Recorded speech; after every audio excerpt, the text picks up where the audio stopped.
Good day to all our cybersecurity family and friends. On today's Secure Connections podcast, I'll be discussing ways to help your customers build the everywhere organization with the renowned and respected channel researcher and educational expert, Ryan Morris.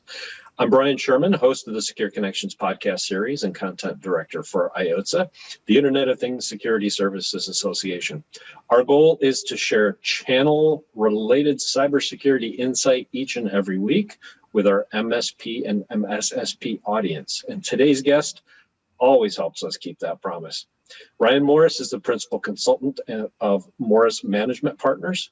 He was a pioneering voice for the development of business models and real growth strategies in the IT channel and continues to promote those ideals through various activities. As a consultant, analyst, and instructor, Ryan has developed and implemented successful go-to-market strategies for dozens of industry-leading vendors, distributors, and channel partners. I believe he's worked with virtually every company in our corner of the IT industry, at least at some point in time. I'd be surprised to find that's not true, Ryan, by the way. Me too. Welcome back to the Secure Connections podcast, sir. How are you? I am doing well. Thank you very much for having me back. This is a great venue. I love coming in. Well, awesome. We love having you too. So, hey, now we're in the, I won't say dead of winter, but winter is at the early stages here. How is everything out in the Seattle area for you? You know, the good news and the reason that I thought it was a great idea to relocate here, the dead of winter in Seattle means it rains some every day, but it's about 51 degrees. It's not that bad, right? No matter what is going on out there and the trees are moving and the wind is blowing and I don't have to shovel anything. Yeah, I had to clean my truck off this morning, so but that's normal. You know, I live off Lake Erie. We get the lake effect snow. Exactly. See, I grew up in the snow. I learned to drive in the snow as a 15-year-old, taking driver's ed, learning how to steer into the slide. Those are skills that I'm glad I have. I'm just really glad I don't have to use them anymore. I still enjoy a little time in the parking lots once in a while, you know, See, when you can slide sideways on purpose, that's fun. Yeah, that's the advantage of being a dad of 3 kids, is teaching them how to drive and how to control their car in snow. Exactly. Front wheel drive is a lot different than rear wheel drive when we had our Yes, days. it is. That's awesome. That's awesome. So, well, good to have you on, as I said, but and we've got an exciting topic to talk about today, something that we've kind of been throwing back and forth. Just about everybody in the channel has been talking about the work from home concept, at least over the last 9 months, 10 months. Is it just that short? Because it feels like it's been years. It feels like 10 years. It's been 9 months. Oof. We're sure about 9 months. Yeah, I know. Okay. Exactly. It's what did somebody say the other day? It's the 450th day of March. Feels like it. That might have been Rob Ray. Rob's keeping track. So. Rightly so, I think. But with the pandemic and related business mandates, we want to move beyond that discussion today and focus on ways MSPs can build what you refer to as locationless by design workplaces or everywhere organization concepts for their clients. So why don't we start off with, can you explain this type of work environment for our audience? Yep, absolutely. And see, you set it up perfectly. As a requirement based on the real world, the industry, the working world at large, overnight was required to go from business as usual to, oh crap, I got to be able to work from home and I have to be distant. And what do I do? Now, to the credit of everyone in the industry and all of the customers we work with, I having been around technology for a million years, and understanding the pace at which new things get adopted and how projects get decided and then how the work actually gets done. You know, it's one thing to buy a new networking system. It's another thing to deploy it, integrate it, make sure it's actually working. I will legitimately say fantastic progress. I was blown away by the pace at which the world was able to go from the office to work from home. That was great. But it was done with Band-Aids and duct tape and a couple of bungee cords, right? We just immediately knee-jerked overnight. We have to be able to work from a remote location. That's great. Well, it wasn't done well. It didn't necessarily give everybody the ideal working environment, and it created some really difficult new challenges on the cybersecurity front, not the least of which is the humans, right? It's not just that we are no longer on the corporate network, internal, behind the firewall, whatever. It's when we are home, we tend to behave a little bit differently. And, I'll go to that ESPN website and I'll read a sports story and yeah, I'll download that thing over here. When you do that, when you're on the VPN, there are some additional challenges, just behavioral based, that I think are going to be a massive issue. But there have been some good lessons learned. And so to our point here today, the everywhere organization is what I will refer to as the future state of everybody's business. And I believe it is as transformational a technology initiative as anything that you and I have experienced in the course of our career. Think about it this way. We were all born in technology in a mainframe terminal emulation world, right? Like there were great big boxes in another room and you had a dumb terminal that was able to access it. And then we went to client server, and then we went to the internet, and then we went to the cloud. Every time we did one of those changes, architecture was changed, infrastructure was changed, the way that we interact with technology was changed. And it was a phenomenal revenue generator in each of those transformations, right? When you and I started selling stuff in this world of, we were in the client server world, and that was deploying, and we had to figure out data center architectures and how do you actually create resilience and redundancy, not a single point of failure. And then people introduced the internet and we needed remote access, and people freaked out and went, okay, there was technical issues there. But there were massive amounts of market opportunity and revenue to be had. When we went from internet to the cloud, that was really where the MSP thing matured, right? Where we became mission critical to the industry. I am here to say that because we have had 9 months of remote working, because we've tasted it and we realized it's not ideal, but there's some good things and there are some better ways of working. I'm here to tell you the world will never go back entirely to the way that it used to be. And the next way forward, if we said client server, internet, cloud, everywhere. And what I mean by that fundamentally, think about it in 4 criteria that have to be addressed. Locationless by design, not just that you could get remote access, but that anywhere you are is every bit as good as everywhere you are, right? Like your business does not depend on physical location. That's the first criteria. Okay. The second one is digital parity. And what I mean by that is, it's not like, well, if I was in my office, I could get access to that system. Or, my setup in the office is so much better. I have a better monitor. I have a better setup in my office. At home, I'm kind of perched by the kitchen table, whatever, right? Digital parity means here, there, or anywhere, everybody has equal functionality and access to tools and resources. The third criteria is frictionless interaction. And what I mean by that is, I can send you a message. You can access the document. We can download the statement of work from the customer. We can move that over to our accounting department. We can update the ticketing system. And it doesn't matter. Well, you're not on the VPN. Oh, you're not behind the firewall. Oh, you don't have a web key.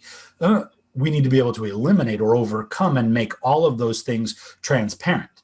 And then the fourth criteria is proactive, persistent engagement, meaning it's not just when we log on to the Zoom call, then you know that I'm here and you're there and we're working together.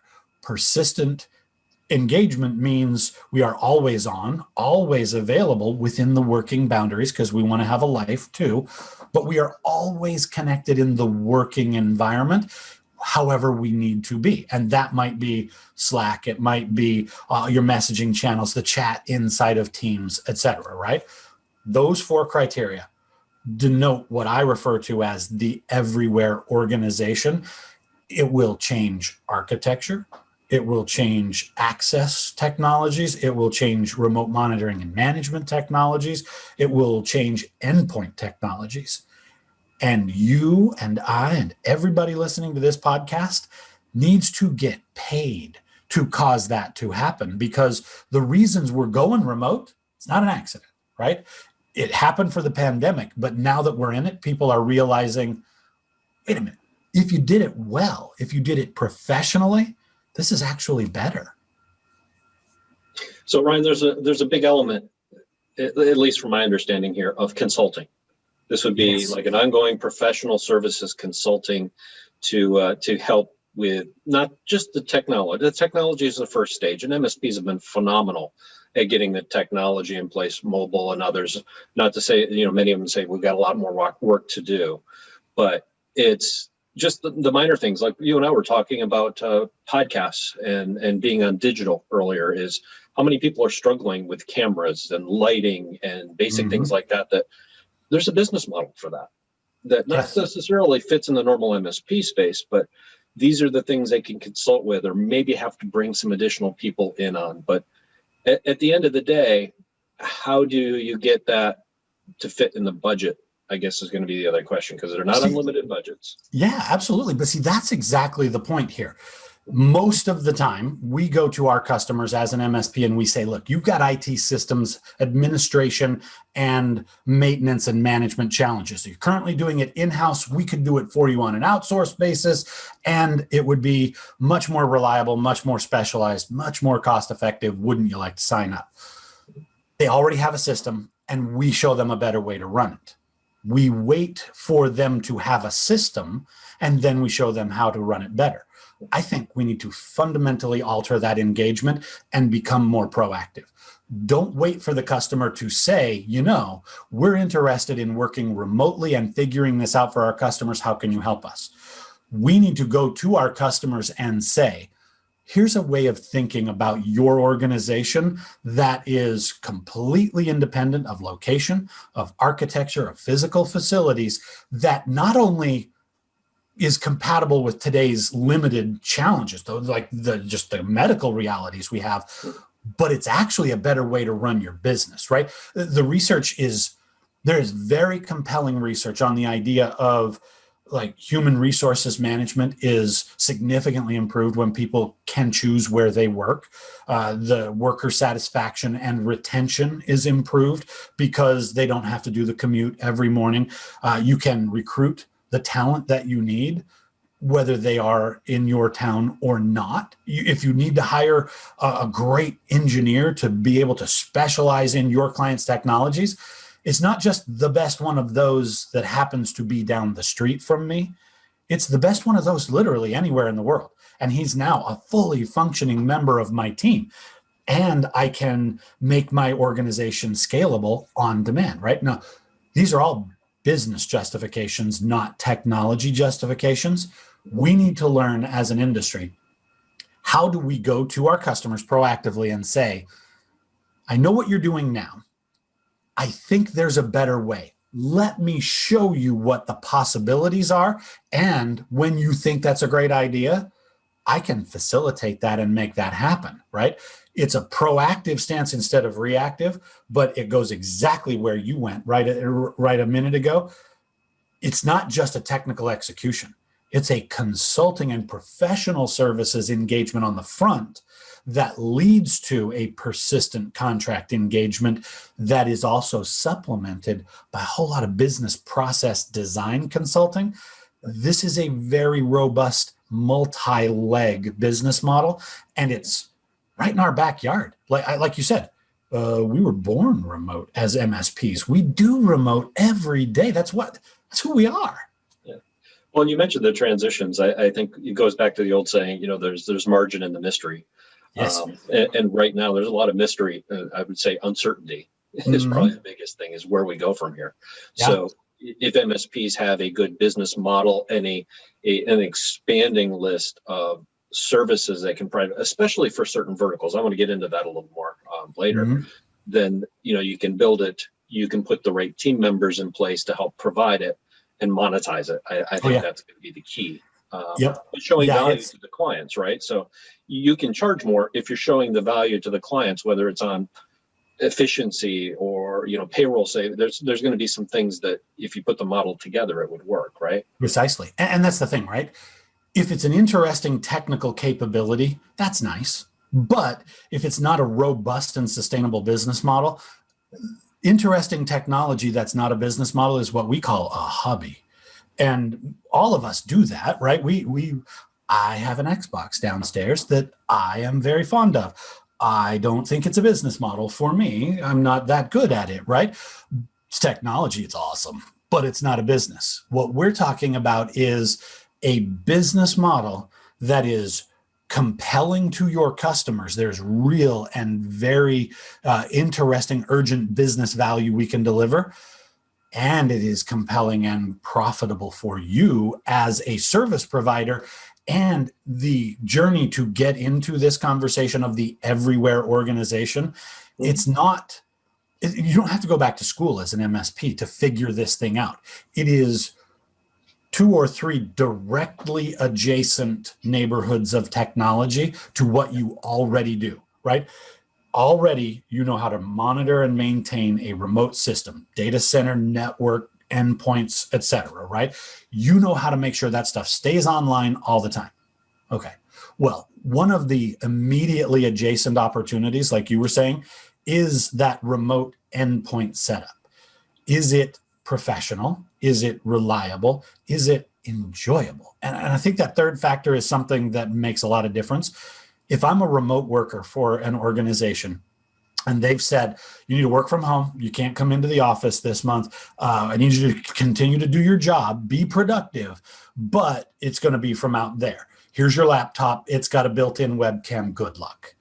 Okay, so is my home network up to snuff? Is my upload download capable and robust?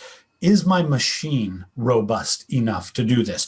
Do I have a good camera? Do I have a good microphone? Is my chair comfortable? Is my desk reasonable? Do I have the ability? See, my setup here, and I'm personal disclosure, right? In the last 9 months, as a technologist, I have become reasonably obsessed with my own home office setup, right? I went from a regular desk to a sit-stand desk because when I do these kinds of things or a training in a remote camera window, I am much more comfortable if I'm standing than if I'm sitting. Well, okay. Then I got a massive monitor because I don't want to do 2 monitors, but having all that real estate, that's phenomenal. Got a 4K camera, a professional microphone, got some lighting setups. But you know the one thing that just made me insane? I don't always want to work here. Sometimes I want to be on the couch in the other room. Sometimes I'm downstairs because other people are making noise. Every time you unplug your laptop from that little setup of all of those peripherals, coming back into the office, like there's a 45-minute systems integration project that I got to do. And you know, most people, most CEOs, most accountants, most sales guys, not qualified, right? Well, that just makes your working world miserable. The least expensive, biggest impact purchase that I made in the last 9 months, a simple little multi-port hub. That's what I was going to say. Yeah. All my stuff plugged into. Right. And then I plug in one USB-C to my laptop. Boom, everything lights up and it's professional. And then when I want to go, I unplug one wire and I'm gone, right? Yep. Now, as an MSP, did you wake up today thinking, you know what I ought to do is I ought to call some people and see if I can sell them monitors? Probably not. That probably wasn't what you woke up thinking today. But in the spirit of the everywhere organization, if your people are not connected, if they are not productive and capable technologically, and if they don't enjoy working in that environment, they won't. They won't be good at it. Your business will suffer. It is mission critical to the everywhere enterprise that everybody's work from anywhere setup is robust, is capable. And incidentally, 42-inch 4K monitor, not inexpensive, right? Like that's not kidding. Could be depending on the brand of things that I see out there. And by the way, serious monitor envy in the world. Manufacturers are doing really cool things. $1,200, $1,500 that when you sell it to an organization that has, I don't know, 125 employees and they need to get that monitor, and you're able to do a sole source on that, and it comes off at, I don't know, the last one we saw with one of our clients went off at 24 points of margin. Would you like a 200K transaction at 24 points margin? I don't know an MSP alive who would scoff at 50K of GP tomorrow. None that I know of, but yeah. And that's one piece of the one dimension of the remote. And then, by the way, I guarantee you that their in-office network was not designed for 250 simultaneous live video sessions. That's not the bandwidth that they originally scoped for. There's the everywhere concept. And then there are the directly adjacent neighborhoods of technology, endpoint, network connectivity, data center, whether it's on-prem or in the cloud, right? Those are the technology areas. And every one of those is surrounded by a consulting service to convince them it's the right idea, a business process to make sure the company can actually work that way, an implementation service, a monitoring and management contract service, a lifecycle management service, a training and optimization practice. If I start thinking through all of these elements, I will remotely monitor your network server storage endpoints.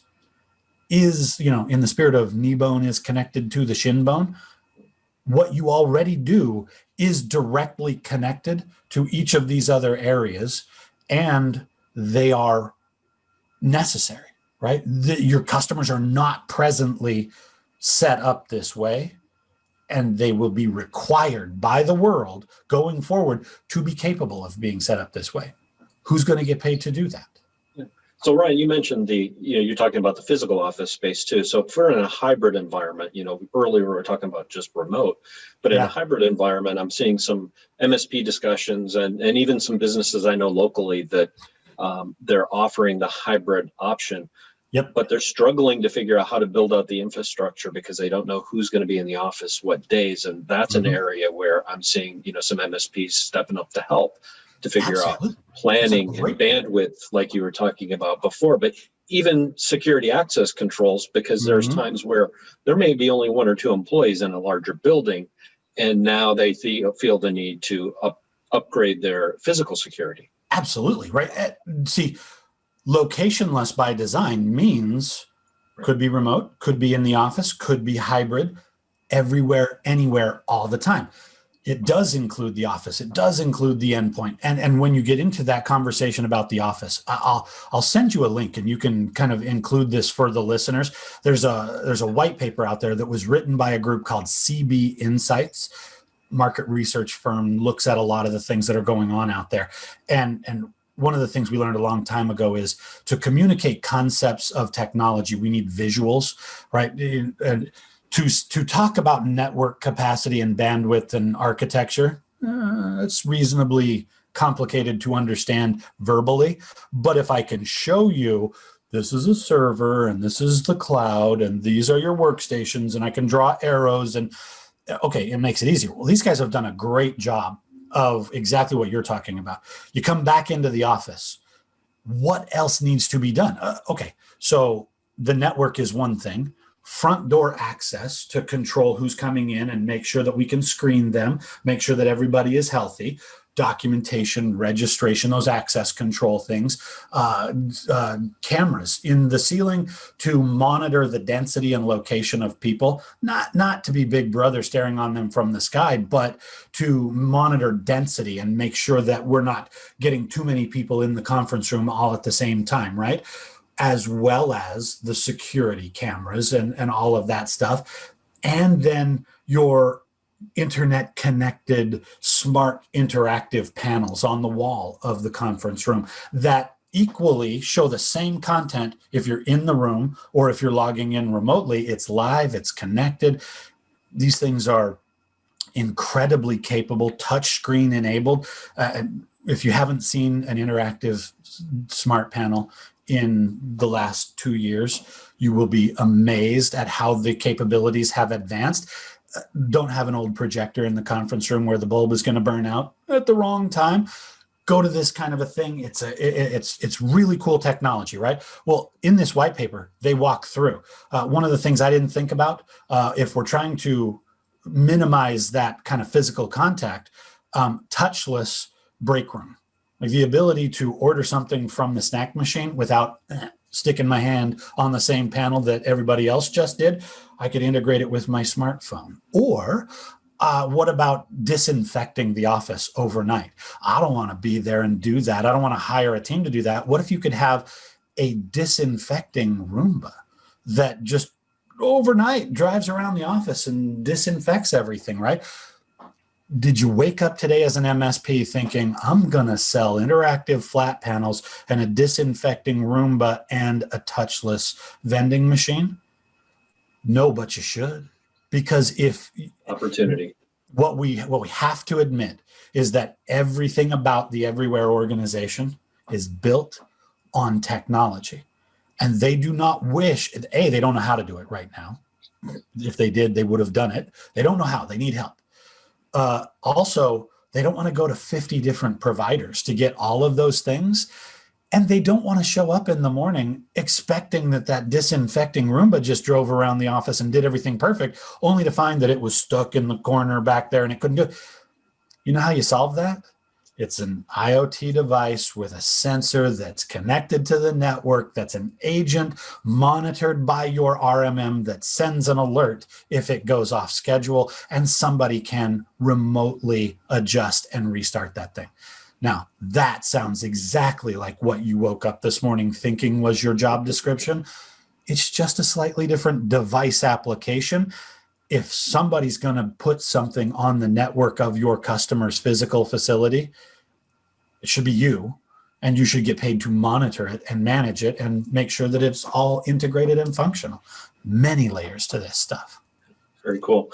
So now we kind of dove into this a little bit, Ryan, earlier on, but what types of businesses, vertical markets would be most receptive to the Everywhere organization approach? So I look at it in three ways, right? There are businesses that already have cross geography business operations, right? So anybody that has multiple office locations, multiple retail outlets, employees that are home based in different geographies, right? Anybody that already crosses geographic boundaries is the very first place that we go. And we think about what we do for a living, right? Yeah. I saw a statistic the other day that said when it comes to full-time working remotely from your business, whether it's in a home office or in a shared working facility, right? Like one of the go there and you can, rent out the conference room temporarily kind of a thing. 2% of the American population does that full time. And then I stopped and thought, wait, literally every human I know that we've worked with for the last 20 years works remotely almost entirely for their career. We go to events, we spend way more time on the road and in a hotel in the before world, right? We're always gone. We're in a home office. Personally, I haven't worked in an office full time in like 22 years. And to me, being remote is exactly the way that it's always been. So it doesn't feel weird to me. And then I turn around, I look at the rest of the world and I go, oh, 98% of the world is not that way. And this is freaky to them. If they already have multiple geographic operations, that's the very first target. The second thing is heavily dependent on knowledge work, right? Law firms, accounting firms, software development companies, any kind of a company that is heavily dependent, like a big proportion of their staff does knowledge work instead of physical work. Those are also a good secondary candidate. And then the third one is small businesses that want to grow, but do not want to dedicate the financial resources to physical location, right? If you're a startup, if you are a small 10-person business, they would love to become a 20-person business. Crap, we're going to have to sign a 3-year lease on a larger office and moving in and buying. Cubicles are expensive. Like I don't want to have to spend all my money on the lease and the whatever. If you are already multi-geography, if you are heavily dependent on knowledge work, if you are small and growing, those three audiences are going to thrive in the everywhere organization concept, and they don't want to on staff all of those technical capabilities, looking for a third party. Yeah, an interesting thing, I'm thinking back even last week, I had to physically go to my doctor's office, which is a rare thing over the last 9 months. I've not seen them. Yeah, but the old football it's injury memorable is, because it's memorable because it's the only time you've done it, and it was like, it's like, first wow, day I of haven't school. been in here. But I'm thinking, it's an old sports injury in my shoulder, and it's acting up as I'm getting older. So I went in physically to see the doctor, and I was the only one in the waiting room, which is a huge waiting room. There's like 3 doctors in the place. They've got everything timed out, but I'm thinking, as I walk through the various parts of the office, it's mostly empty, and they could easily downsize that space. Many of the doctors, including mine, who I know personally, are doing like telemedicine. Yep. And as he says, they're not doing it well because they basically gave him a camera and a computer and said, go. Yeah, good luck. And telemedicine will last forever. But he doesn't have the lighting. Many of the elements we've talked about, they don't have any of these things put in place. Their office processes really could benefit from a transition, even though they were up to date probably a year ago with the latest thing. All of these things that some of their office staff is working from home and others are here for no good reason, honestly. They could be working from other locations, but it's outdated. The whole office is outdated, even though it's a modernized office. And see, that's the thing, right? You say doctor's office. Well, they can't be an everywhere organization. Except think about it, like, what is it in a doctor's practice that requires physical on-prem? A physical exam, medical procedures, you cannot get a shot remotely. Okay, there are things that you must go there for. But what else does a doctor's office do? Well, I would say that the face-to-face physical contact with a customer is maybe 15% of the work that a doctor does in their practice. They have billing, they have scheduling, they have insurance interactions, which none of them enjoy doing. They have consultations. They have peer-to-peer environments. They have education, continuing requirements for certification maintenance. About 85% of the work that a doctor does in their practice is elsewhere. Why does it have to be there in the building? And I get it, right? In manufacturing, if I am in a warehouse and we are running an assembly line and we are drilling things and welding things on-prem, but does the accounting department need to be on-prem? Does the marketing department need to be there? Does the sales team need to be there? Absolutely not. And this is where we start to get into it. It's not just the whole business that can be virtual and elsewhere. It's that we can be anywhere. In the office when we need to be, gone when we want to be, literally everywhere all the time. Right. So, Ryan, we put most of the focus, and we've been looking at the client side, but before we run out of time today, let's look inside the MSP business. How can MSPs, how do you see their own philosophy and their own teams changing? They're going to sales, technical team members responsible for designing, implementing, training end users across the gamut. What changes do you see internally to adopt this type of philosophy? That's a great point, right? Because number one is we do need to design the business in a way where we can package, engage, and deliver billable service engagements, right? That it's not just buy a piece of software and then start doing work. It is, you need to design the business model and make sure you know how to package, deliver, and get paid for service engagements, right? And those will be projects on consulting, projects on process management and design, contracts on systems administration and remote monitoring. We need to package those things and know how to engage and get paid for them. The second thing that we need to do is to design the job roles for our people. Where will you work? Ideally everywhere, so that we are drinking our own Kool-Aid, right? But what is your responsibility? Are you pre-sales? Are you implementation? Are you post-sales monitoring? Are you front office? Are you back office? Are you in the sales conversation? Are you in the operational conversation? Are you customer facing? Are you systems facing, right? We need to make sure we understand the roles and responsibilities for people. And then we need to build that portfolio of technology platforms and tools that we use internally, as well as the product portfolio of what we sell externally to our customers, right? Think of it this way. Connectivity and monitoring is absolutely mandatory. Networking, service contracts, redundant LTE hotspots, so that if the primary network goes down, the customer can still stay online, right? Connectivity and monitoring is absolutely mandatory. Devices, tools, and peripherals in the office and remote. Systems and data integration, making sure you got access to the files you need. The data has to live everywhere. You can't have multiple versions of your file system that are stored on-prem and off-prem, right? That probably means everything going into the cloud with local backups for security and no single point of failure. Security is absolutely mandatory for all of these things. Cybersecurity, identity management, like, please, let's find a way other than passwords to protect our systems, because humans are a weak link and we're really not doing it well. The cybersecurity side of things is a massive component of all this stuff. We need to figure out, from the front door to the shipping dock, from the home office to the corporate office, what are the functional systems of business that we will impact, and how does that attach to the products we sell and the tools that we will use to monitor and manage, right? There's a kind of a layered architecture. What's your business model? What are your engagements? What do you sell? What are your job descriptions and the people that need to be there? I don't think that there is a PSA or an RMM or a collaboration system or whatever.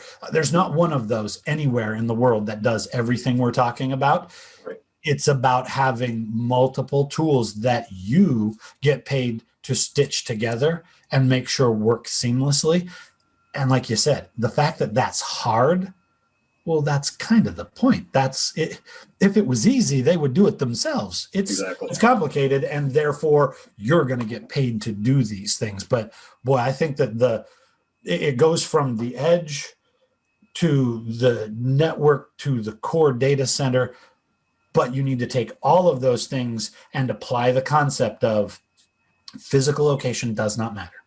I don't care where it's physically housed or located, in your office, in the cloud, in a colo facility, don't care, right? But they're ready to go at that point. They're ready to go. And then, again, like we keep saying, there's that business process layer, right? Anybody who is an MSP who has sold to law firms, right? Law firms are different. They're weird. They're high maintenance. They run their businesses in a way.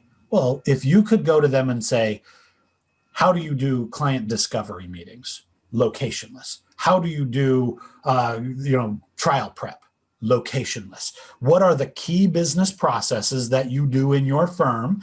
And then how do we design the process to make sure it can be done anywhere?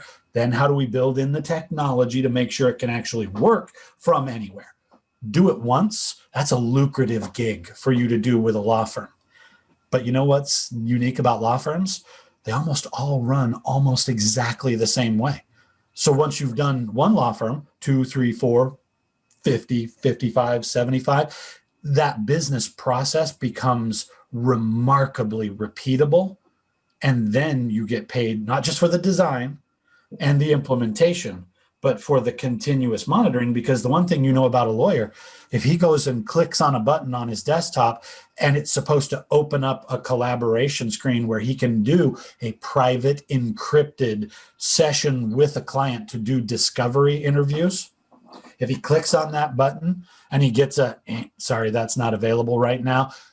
Is it in the network? Is it the local application? Is it the cloud? Does not care what is wrong. Will strangle anybody who is not able to fix it. Okay, we can own all of that. And that's the thing. It's not just a product transaction. It's not just a project implementation. It is the essence of feeding the front of your remote monitoring and management practice on contract recurring revenue. It's just proactively pulling in more customers. Don't wait for them to say, I need to be locationless. Go to them and say, I see a better future. I know that there's a way your organization can adapt to these physical challenges, can thrive in this weird new world. You're not just going to barely get by. We can show you a better way to run your business.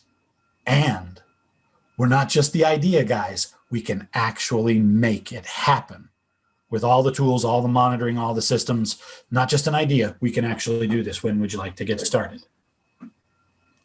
And Ryan, this goes much further than I know you referenced, some of the pandemic precautions, but this goes way beyond the pandemic, which we hope is going to be resolved in a matter of months. I'm being trying to be realistic here, but this is a long-term approach to what comes next and how to build businesses that can scale better and because that's the thing, right? The pandemic was the accelerator.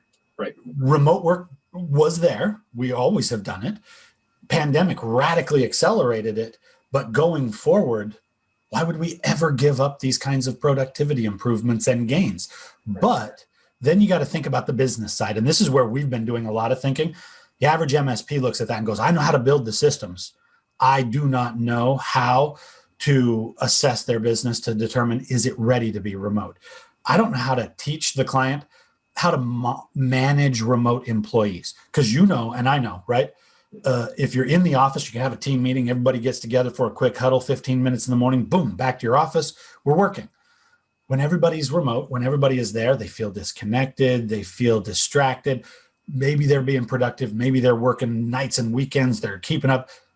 I read the other day, at this point in the pandemic process, an interview that was published by the Harvard Business Review guys. They interviewed people from the top 250 technology vendor companies, right? All the brand names that and they asked them different questions to determine, are they content? Are they feeling energized?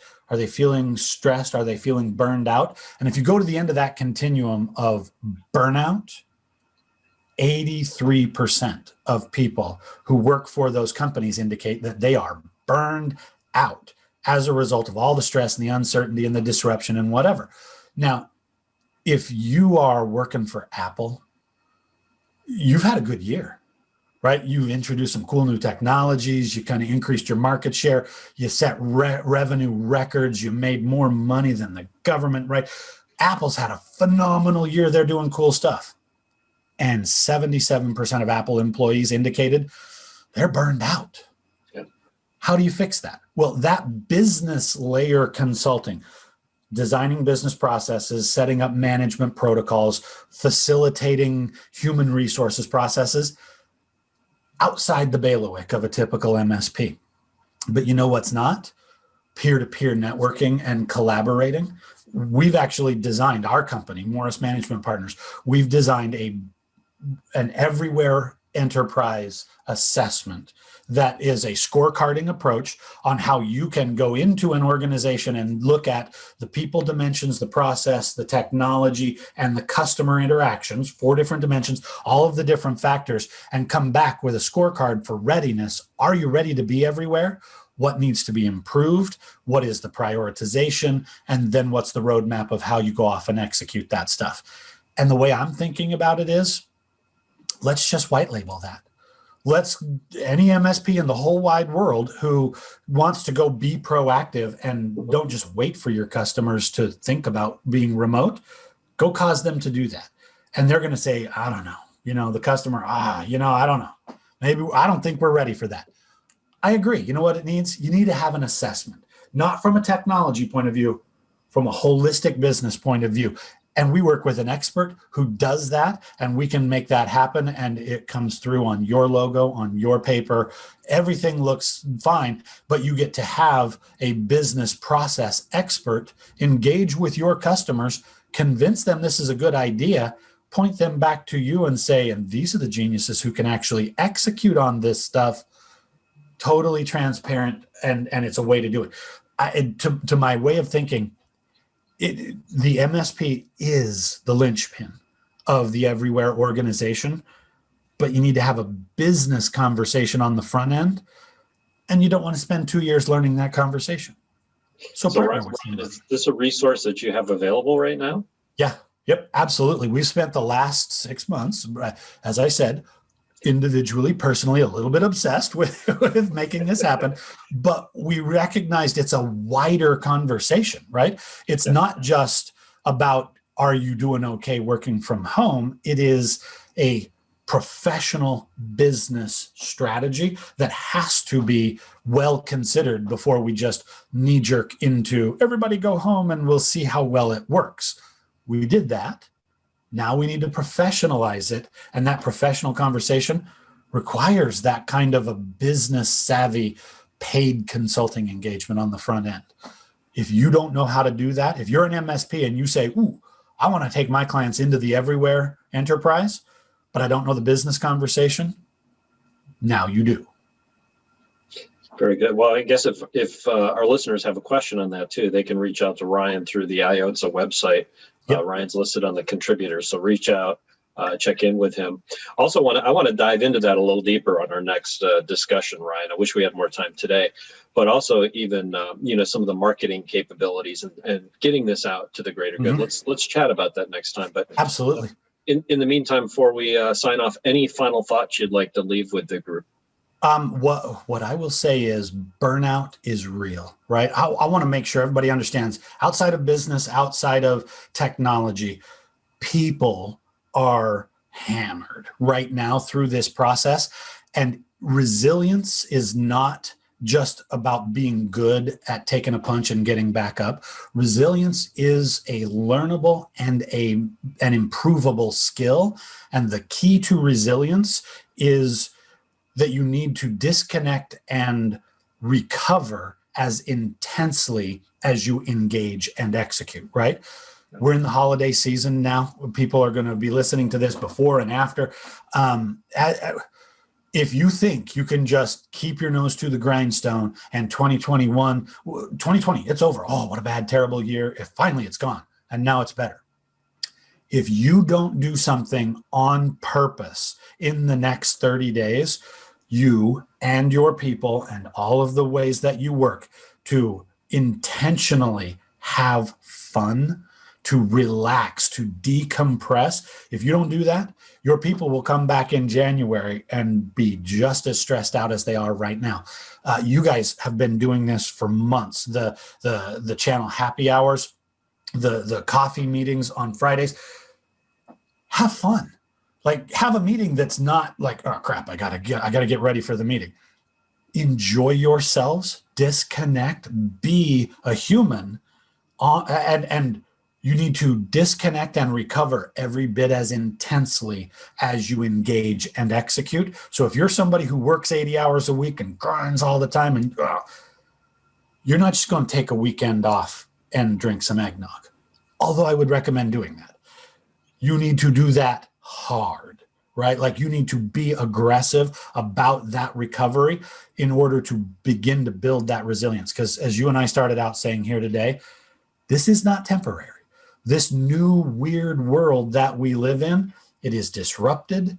It is difficult. People are freaked out. And they're going to continue to be unless you do something about that. So as a business leader, don't just think about your monitoring systems. Don't just think about client satisfaction. Look at your humans and ask yourself, are they doing okay? Because we need to make sure the people stay okay, or else none of this other stuff will ever matter. Excellent points. I think it's always good to take a step back and have a discussion. And many times that's where we learn a lot of these things. Yeah. So remember, these are humans. we forget these days because we're all so used to talking to computers all day long. Not a human, it's a face in a digital screen. Very good. Well, a huge thank you to our friend Ryan Morris of Morris Management for enlightening us on today's Secure Connections podcast. Always a pleasure having you, Ryan. Absolutely. Thank you very much for having me in.